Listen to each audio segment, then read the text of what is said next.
Bem-vindo à lição 16. Cure os doentes e pregue o evangelho. Você ama Jesus, Ele é o seu Senhor e você o obedece. Vocês o amam. E se Ele é o seu Senhor e vocês o obedecem, então estarão curando os doentes e pregando o evangelho. Por quê? Porque é isso que Ele nos diz. É isso que Ele nos chamou, nós também. Isso é o que Ele chamou vocês para fazer. Você não vai apenas cure os doentes, você também prega o evangelho. E você não apenas pregará o evangelho, você também curará os doentes. Essas duas coisas, curar os doentes, pregar o evangelho, é algo que lemos na Bíblia, está andando lado a lado. Anda de mãos dadas na vida de Jesus. Anda de mãos dadas com o que ele estava pregando e o que ele chamou os discípulos para fazer.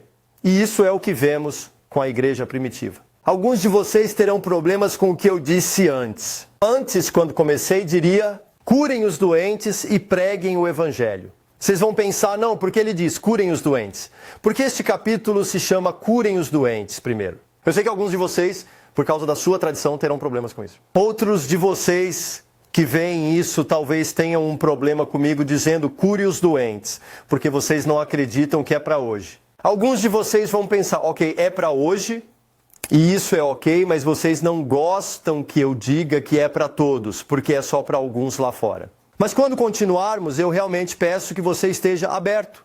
Aberto ao que eu quero compartilhar, aberto ao que estou compartilhando a partir da palavra de Deus. É tão importante que nós não construímos teologia com base em nossa experiência, que não construímos teologia com base na falta de experiência, nas nossas tradições da igreja.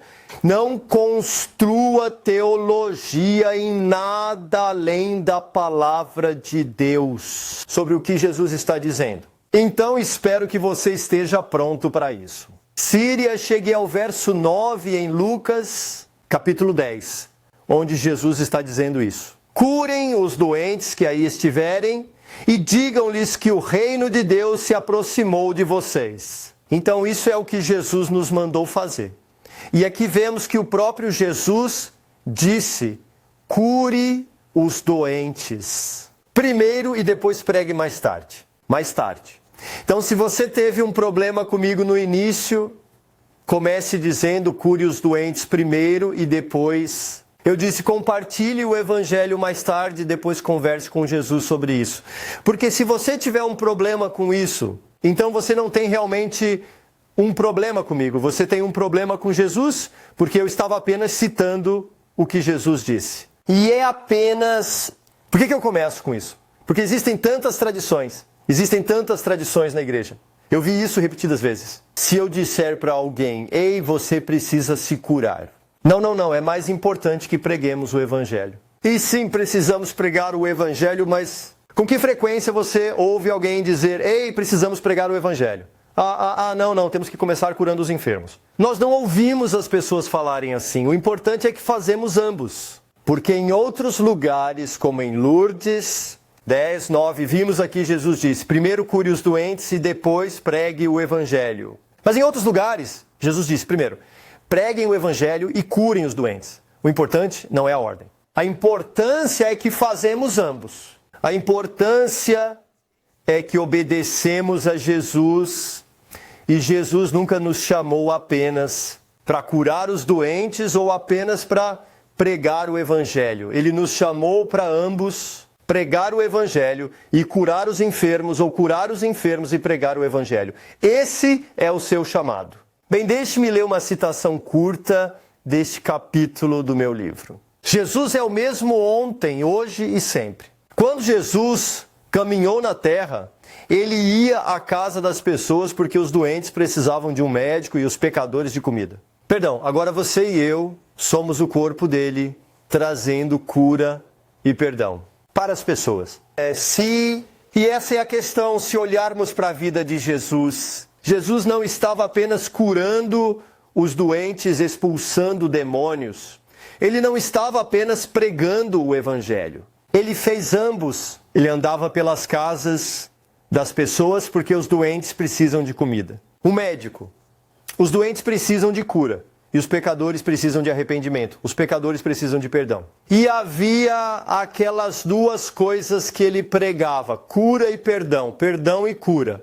Mas então ele viu que a colheita era grande. E os trabalhadores eram poucos. Então ele chamou os 12 primeiros para ele. E aqueles 12, ele não apenas chamou, chamada para curar os doentes, ou apenas chamada para pregar o evangelho. Não, ele os chamou para curar os doentes e pregar o evangelho. Mas então, ele viu que a colheita ainda era grande, e os trabalhadores ainda... Ufa! Então ele chamou os 70 para si e os convocou. Não apenas para pregar o evangelho, não apenas para curar os doentes, mas ambos. Cure os doentes e pregue o evangelho. Mas a colheita ainda é grande e os trabalhadores são poucos. Então ele nos chamou para sair e fazer isso a todas as nações. Agora faça esse sinal. E foi por isso que Jesus morreu. Ele pagou o preço na cruz. Por sua ferida somos curados, pelo sangue somos perdoados. E precisamos levar isso às pessoas. Precisamos ir às casas como Jesus fez e trazer cura. Precisamos ir às casas como Jesus fez e trazer perdão. Antes de prosseguirmos e falarmos sobre curar os doentes e pregar o evangelho, gostaria de te lembrar do que Jesus diz em Mateus 11, 28 a 30. Ele está dizendo isso. Venham a mim, todos vocês que estão cansados e sobrecarregados, e eu lhes darei descanso.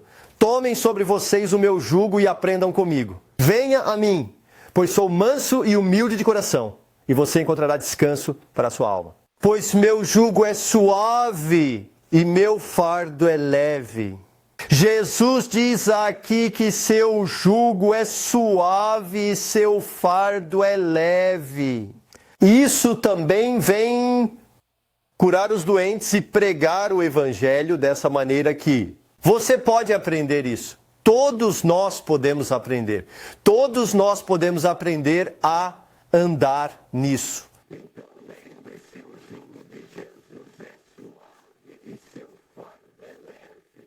Além disso, quando se trata de curar os doentes e pregar o evangelho. Sim, todo começo é difícil, mas quando você começa a aprender e a caminhar nisso, seria um jugo fácil de carregar. Não será um grande fardo curar os doentes e pregar o evangelho. Por quê? Porque é o que Jesus nos chamou para fazer. Mas lembre-se, Satanás é um mentiroso. E precisamos entender que o evangelho não era apenas isso. Para ser pregado de um palanque por poucas pessoas. Mas o evangelho foi feito para ser pregado por todos lá fora, nas casas. Lembre-se dessa cura, isso está doente. Não é só para poucas pessoas hoje. Quem tem um dom especial ou poucas pessoas que ficam em um palco. Não, curar os doentes também é destinado a todos lá fora, em casa. Alguns de vocês dirão, não, curar os doentes não pode ser para nós e para todos. É só para alguns. Por quê? Porque não é todo mundo que tem o dom da cura. E precisamos considerar isso. 1 Coríntios 30 de dezembro. Lá lemos a palavra, todos têm o dom da cura. E a resposta neste contexto é não, nem todos têm o dom de Deus. Cura. Mas lembre-se, Satanás, conheça a palavra de Deus. E Satanás estava usando a palavra, ou distorcendo a palavra, para significar algo diferente quando tentou Jesus no dia. Deserto. E é isso que vemos aqui em Coríntios.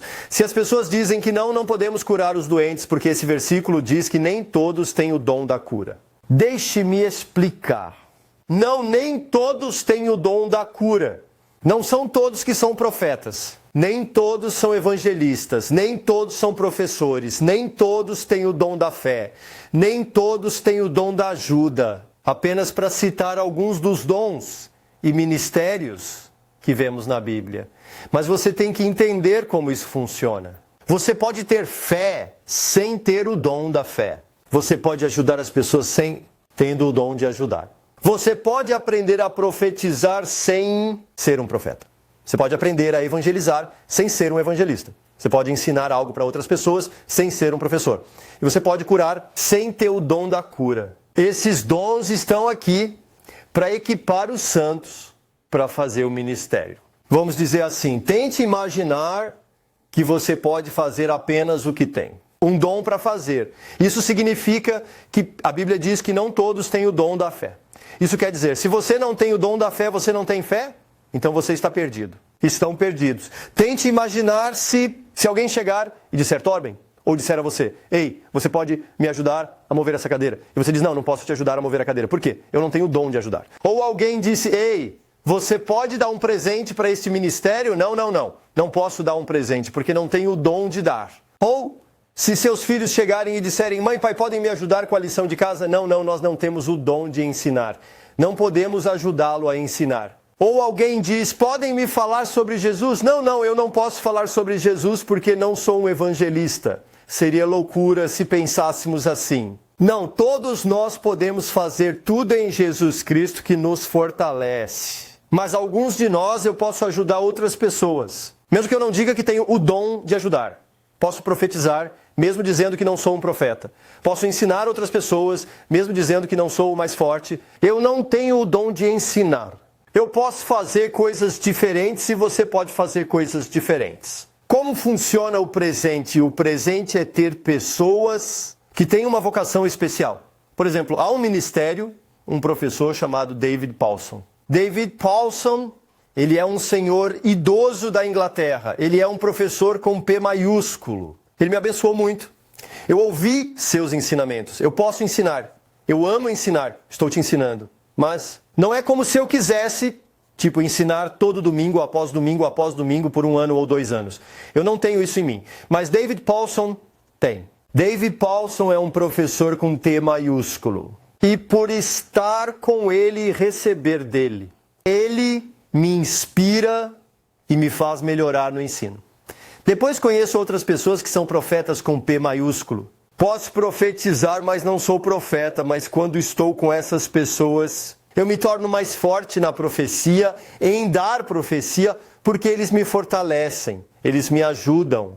Da mesma forma com todos os outros dons, há pessoas na igreja que têm um dom especial no dia de Santa Maria. Eles não usam isso, não só para si mesmos, mas usam para equipar.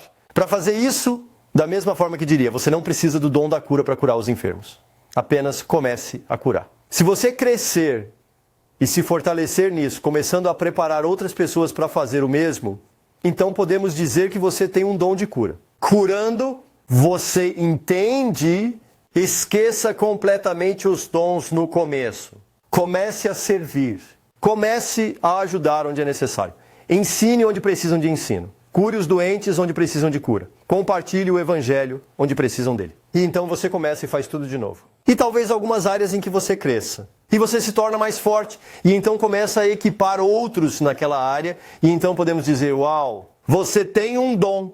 Então, novamente, é tão importante que não construamos teologia baseada em nossa experiência. Por quê? Porque nossa experiência pode mudar de dia para dia.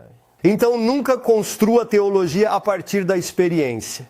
Mas olhe para Jesus. Precisamos sempre olhar para Ele quando falamos sobre teologia. Minha experiência é que nem todos por quem eu oro são curados. Mas minha experiência também é que muitas pessoas são curadas. E mais pessoas são curadas agora do que foram no ano passado e no ano anterior. Então vamos olhar para Jesus. O que vemos na Bíblia? Vemos que Jesus curou todos que vieram até Ele. Tão simples quanto isso. Ele nunca precisou mandar alguém embora dizendo, desculpe, não pude curar você, desculpe, não tinha fé por você, desculpe, não posso ajudá-lo, vá embora. Não. Todos que vieram até Ele, não foram todos que vieram, mas aqueles que vieram até Ele. Ele os curou. Aqueles que vieram até Ele, Ele os libertou. E Jesus é nosso exemplo a seguir. Ele é nosso exemplo. Imitai-me como eu imito Cristo. Paulo disse isso. Mas nas áreas em que Paulo não imitou Cristo, não devemos imitá-lo. Devemos imitar Cristo em vez disso. Cristo é nosso exemplo. E se olharmos para Jesus, Ele curou todos todas as vezes, e libertou todos, todas as vezes. Mas como eu disse na Bíblia, Mateus 17, onde os discípulos de Jesus oraram por um menino com um demônio e eles não conseguiram expulsar esse demônio. Jesus veio até ali e repreendeu os discípulos pela falta de fé e então ele libertou aquele menino, livre. E eles perguntaram, por que não conseguimos expulsar aquele demônio? Jesus disse, porque vocês não têm fé. E então ele falou sobre a incredulidade em suas vidas e disse que esse tipo de incredulidade só é expulso através de oração e jejum. Mas aqui vemos um exemplo dos discípulos de Jesus que tentaram fazer algo e não conseguiram. Tipo, a gente tenta orar pelas pessoas e elas não entendem. Às vezes tentamos expulsar demônios e eles não experimentam liberdade. O que nós, infelizmente, fazemos hoje, nós chegamos com muita teologia. Por que não acontece? Talvez não seja a vontade de Deus, ou talvez não seja a hora. Ou talvez eles tenham pecado na vida, e talvez não seja. É uma maldição especial. Nós a complicamos. Mas eu sei que tem vezes que eu oro pelas pessoas e elas não são curadas.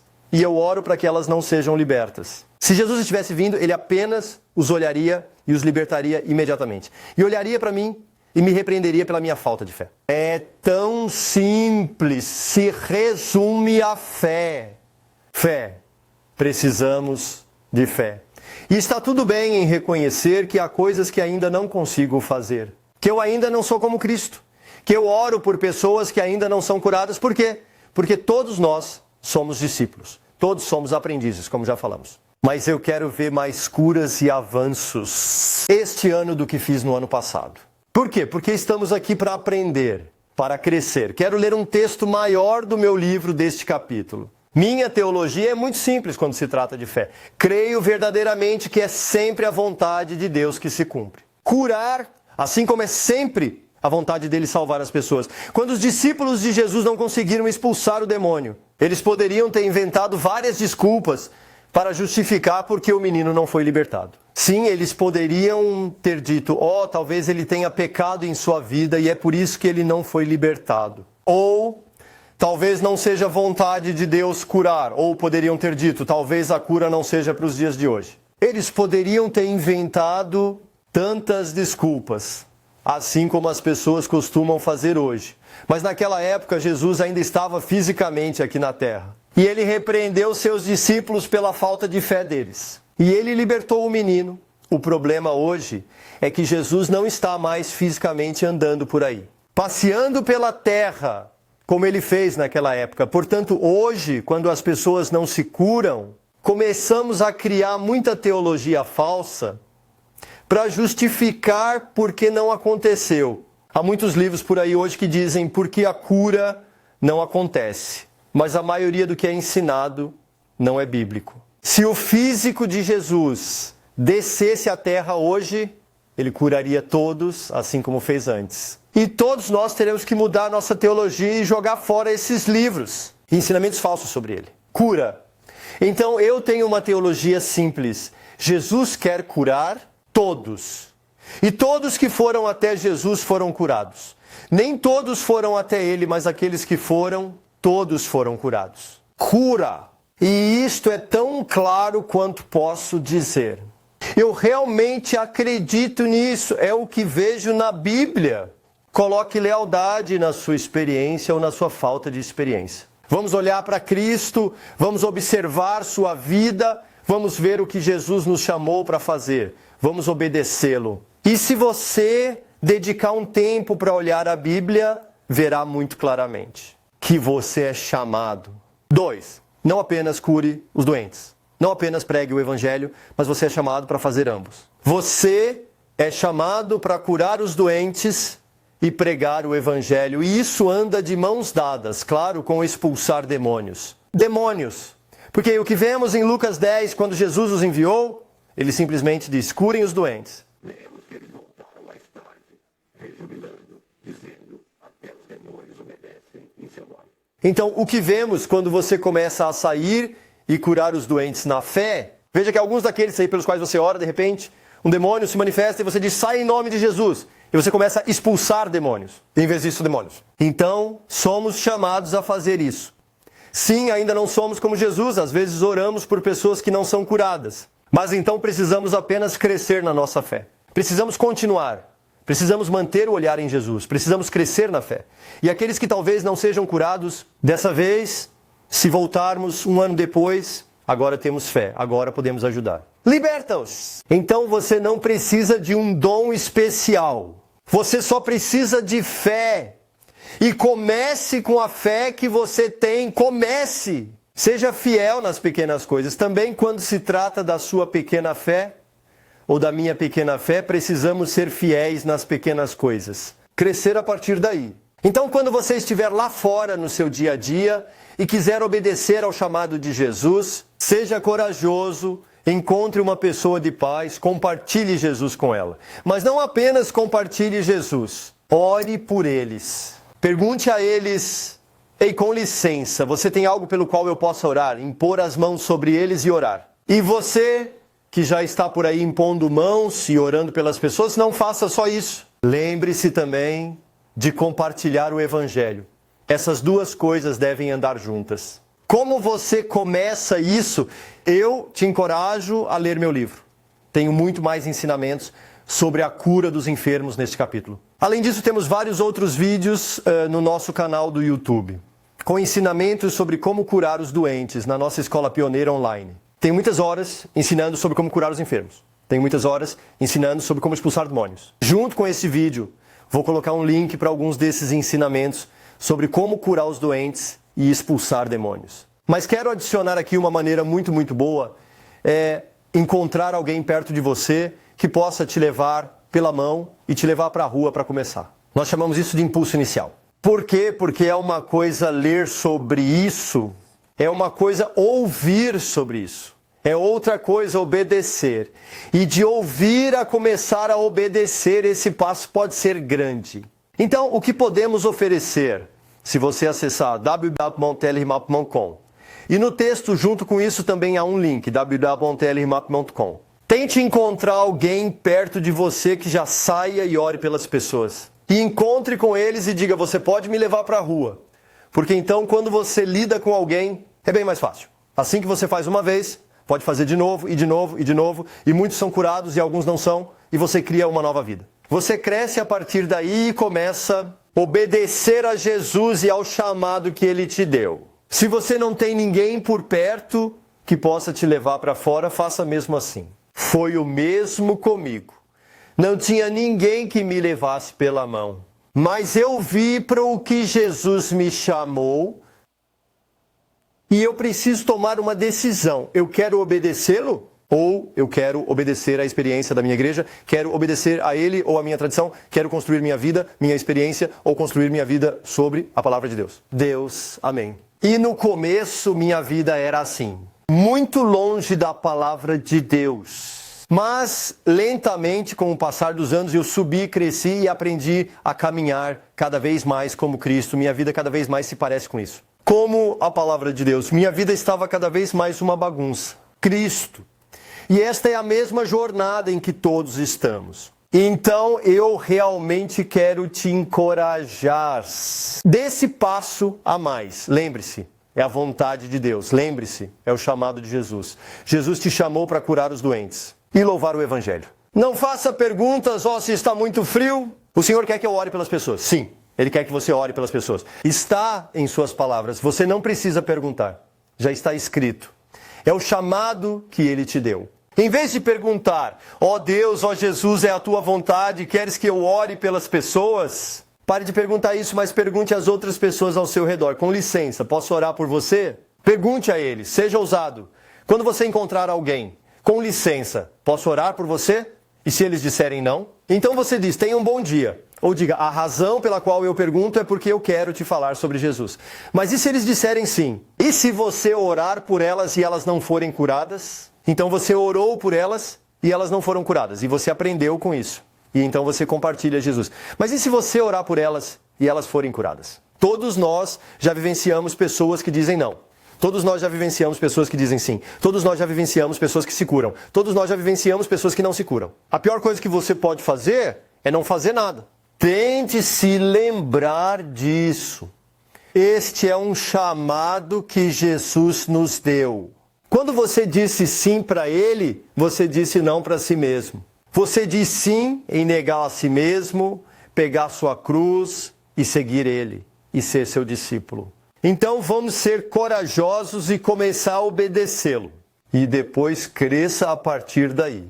Então, eu realmente te encorajo a começar a dar alguns passos nas próximas lições. Vou dedicar um tempo para olhar como pregar o Evangelho. Como lemos sobre isso? E então, mais tarde, após ter 2 ou 3 lições onde eu olho para o Evangelho, vou reunir tudo e começar a compartilhar testemunhos. Onde vemos Lucas 10 se juntar tudo o que observamos esta noite. Deus te abençoe e até a próxima.